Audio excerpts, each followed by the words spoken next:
ఓం గంగణపతయే నమః. ఓం శ్రీమాత్రే నమః. విశ్వసృష్టికి మొదటి క్రమంలో దేవి ఏ పరీక్ష పెట్టిందో మీకు తెలుసా? ఆ పరీక్షలో బ్రహ్మ, విష్ణు, మహేశ్వరులు ఎలా స్పందించారు? త్రిమూర్తులు ఎదుర్కొన్న ఆ పరీక్ష వెనుక ఉన్న రహస్యం ఏమిటి? తెలుసుకుందాం రండి. Hello happy world, welcome back to live in channel. అందరికీ నమస్కారం అండి. ఈ రోజు స్టార్ట్ చేస్తున్నాం దేవి భాగవతంలోని ఎపిసోడ్ 3, దేవి ఇచ్చిన అద్భుతమైన పరీక్ష కథ. అయితే తల్లి సంకల్పం శక్తిగా రూపాంతరం చెందింది. అది కాంతి కాదు, అగ్ని కాదు, కానీ రెండింటి మిళితం, జీవం మరియు సంహారం రెండింటినీ ఇచ్చే శక్తి. ఈ ఆయుధం ఎవరి చేతిలో పడితే వారి సంకల్పమే ధర్మం అవుతుంది. ఆయుధం త్రిశూలంలా కనిపించినా అది కేవలం యుద్ధం కోసం కాదు, అది సమతుల్యం కోసం. విశ్వంలో అధర్మం పెరిగితే ఈ శక్తి మేల్కొంటుంది. ఇది తల్లి చేతిలో ఉన్నప్పటి వరకు సృష్టి సురక్షితం. తల్లికి తెలుసు ఈ ఆయుధం కోసం అనేకులు వస్తారు అని. కానీ ఎవరు నిజంగా అర్హులు? దానిని తెలుసుకోవడానికి ఆమె మొదటి పరీక్ష ఏర్పాటు చేసింది. ఈ పరీక్ష కేవలం శక్తి పరీక్ష కాదు, హృదయం, ధర్మం, త్యాగం అన్నీ ఇక్కడ పరీక్షించబడతాయి. తల్లి సృష్టి మధ్యలో ఒక దివ్యక్షేత్రాన్ని రూపొందించింది. ఆ ప్రదేశం వెలుగు మరియు చీకటి రెండూ కలిసిన మర్మమైన లోకం. అడుగుపెట్టిన వారు తమ నిజస్వరూపాన్ని చూసి తట్టుకోవాలి. ఇక్కడ మోసం చేయలేరు, ఇక్కడ మనసు మాత్రమే మాట్లాడుతుంది. తల్లి ఆ శక్తికి ఒక ప్రాణం ఇచ్చింది. అది యుద్ధంలో మాత్రమే మేల్కొనేది కాదు, ఒక వాక్యం విన్నప్పుడే సజీవమయ్యేది. అది ధర్మం కాపాడాలి అన్న పదం. ఇది కేవలం లోహం కాదు, ఇది తల్లి ఆత్మ యొక్క ఒక భాగం. వేదికలో ఒకే ఒక నియమం ఉంది. లోపలికి వెళ్ళిన వాడు తనలోని అంధకారాన్ని జయించాలి. దాన్ని జయించలేకపోతే అతనిక ఎప్పటికీ బయటకు వచ్చే వీలుండదు. ఇది పోరాటం కాదు, ఇది స్వయంతో యుద్ధం. ఆయుధం అర్హుడికి చేరితే అది విశ్వానికి రక్షకంగా మారుతుంది. కానీ అర్హుడు కాని వారి చేతిలో పడితే అది సృష్టికి అంతం. అయితే ఇది ఆశీర్వాదమా లేక శాపమా? ఆయుధం ఉన్న ప్రాంగణం వెలుపల ఒక రూపం నిలిచి ఉంది. అతని కళ్ళు కాలాన్ని ఛేదించేలా ఉన్నాయి. అతడు శ్వాసించగానే గాలి భయంతో కదలడం మానేసింది. అయితే ఆయుధం మేలుకునే ముందు తల్లి ఒక మంత్రం రహస్యంగా ఉచ్చరించింది. యో ధర్మం స్థాపయేత్ స ఏవ శక్తిబాజ్ భవేత్. అంటే ధర్మాన్ని స్థాపించేవాడే శక్తిని పొందగలడు అని.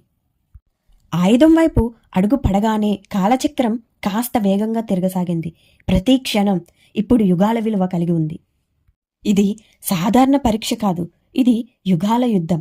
అప్పటి వరకు సృష్టి ఆరంభంలో శక్తి స్వరూపిణి అయిన పరాశక్తి త్రిమూర్తుల్ని పరీక్షించడానికి ఒక ఆలోచన చేసింది. ఆమె వారికి చెప్పింది, ఓ బ్రహ్మ, ఓ విష్ణు, ఓ మహేశ్వరులారా, మీరు విశ్వ సృష్టి స్థితి లయకర్తలు కదా. అయితే ఈ లోకాన్ని రక్షించడానికి ఒక ఆయుధం కావాలి. ఆ ఆయుధం దొరకాలి అంటే మీరు ముగ్గురూ కలిసి మహాతపస్సు చెయ్యాలి అనంది. అప్పుడు బ్రహ్మ ఆశ్చర్యపోయారు. మేము సృష్టికారులు, స్థితికారులు, అయినా ఆయుధం ఎందుకు అని అన్నారు. విష్ణువు వినయంగా అన్నారు, అమ్మా, నీ ఆజ్ఞే మాకు ధర్మం. నీకు కావలసిన ఆయుధం కోసం తపస్సే కదా చేస్తాం అన్నారు. శివుడు మాత్రం ధ్యానంలో మునిగి, ఆయుధం అనేది కేవలం రక్షణ సాధనం కాదు, అది నీ శక్తికి సంకేతం అని గ్రహించారు. అయితే నిజానికి ఆమె పరీక్ష ఒక భక్తి పరీక్ష. ఎవరు అహంకారంతో కాకుండా సమర్పణతో ఈ తపస్సు చేస్తారో వారు మాత్రమే దేవీ కృప పొందగలరు. అయితే తల్లి దేవతలకు భిన్నమైన పరీక్షలు పెట్టింది. వాటిలో ముఖ్యంగా బ్రహ్మ, విష్ణు, శివను తల్లి ఈ విధంగా పరీక్షించింది. బ్రహ్మకి జ్ఞాన పరీక్ష, విష్ణువుకి స్థిరత్వం, శాంతి పరీక్ష, శివకి బలము, ఆయుధ పరీక్ష. ఇలా వేరువేరుగా పెట్టింది. కానీ ఎవరు ఈ పరీక్షలో విజయాన్ని సాధించారు? దేవతల భవిష్యత్తు దేనిపై ఆధారపడి ఉంది? తెలుసుకుందాం. తల్లి బ్రహ్మకు జ్ఞాన పరీక్ష పెట్టింది.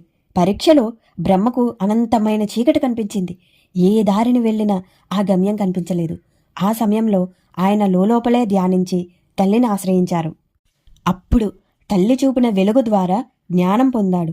బ్రహ్మతో తల్లి ఇలా అంది, నిజమైన జ్ఞానం అంటే అహంకారాన్ని వదిలి సృష్టిని ధర్మబద్ధంగా కొనసాగించడం అని.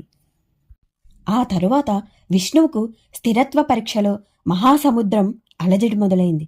ప్రళయ తరంగాలు ఎగిసి పడుతుండగా ఆయన శాంతంగా కూర్చొని తల్లి నామాన్ని జపించారు. ఆ ప్రశాంతతతోనే అసలు సద్దుమణుగయింది. ఆ ప్రశాంతతతోనే అలలు సద్దుమణిగాయి.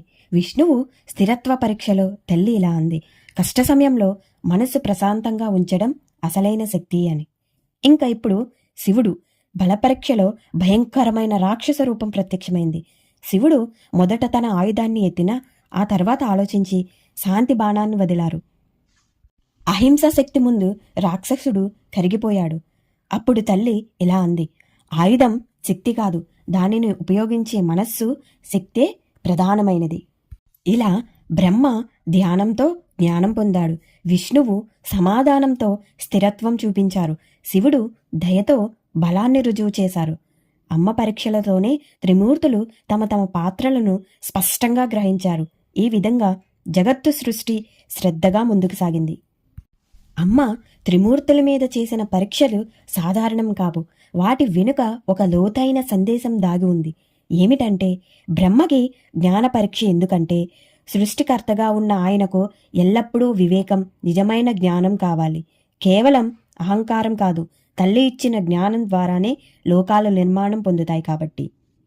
విష్ణువుకి శాంతి, స్థిరత్వ పరీక్ష ఎందుకంటే రాక్షసుని పాత్రలో రక్షకుని పాత్రలో ఉన్నవాడు ఎన్ని కష్టాలు వచ్చినా అచంచలంగా ఉండాలి.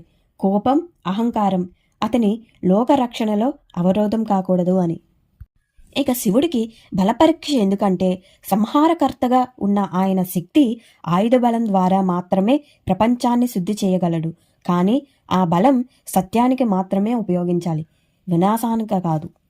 సో ఈ పరీక్షలు కేవలం త్రిమూర్తులకు పరీక్షించడానికే కాదు, వారి బాధ్యతలకు తగ్గట్టు శక్తిని ప్రసాదించడానికి తల్లి ఏర్పాటు చేసిన దివ్యలీలలు. ఈ రహస్యం గ్రహించినప్పుడు త్రిమూర్తులు శక్తి నిజమైన మహిమను అర్థం చేసుకున్నారు. ఆ తరువాత తల్లి వాళ్లకు తగిన వరాలు, ఆయుధాలను, శక్తులను ప్రసాదించింది. తమ తమ పరీక్షలో విజయం సాధించిన తర్వాతే వారికి ఆయుధాలు వరప్రసాదంగా లభించాయి. బ్రహ్మకు జ్ఞాన పరీక్ష తర్వాత వేదాలు, సృష్టి, శక్తి ఆయుధాలయ్యాయి. విష్ణువుకి స్థిరత్వ పరీక్ష తరువాత సుదర్శన చక్రం లభించింది. శివునికి బలపరీక్ష తరువాత త్రిశూలం లభించింది.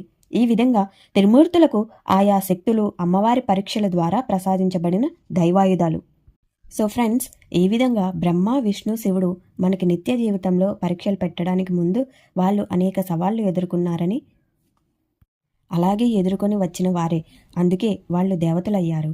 అలా దేవి ఆజ్ఞతో సృష్టి కొనసాగుతుంది. కానీ ఇంకా ఒక గూఢ రహస్యం మిగిలే ఉంది. విశ్వమంతా ఎందుకు మళ్ళీ చీకటిలో మునిగిపోయింది తెలుసుకోవాలంటే నెక్స్ట్ ఎపిసోడ్లో తప్పక చూడండి. Please like, share and subscribe to my channel.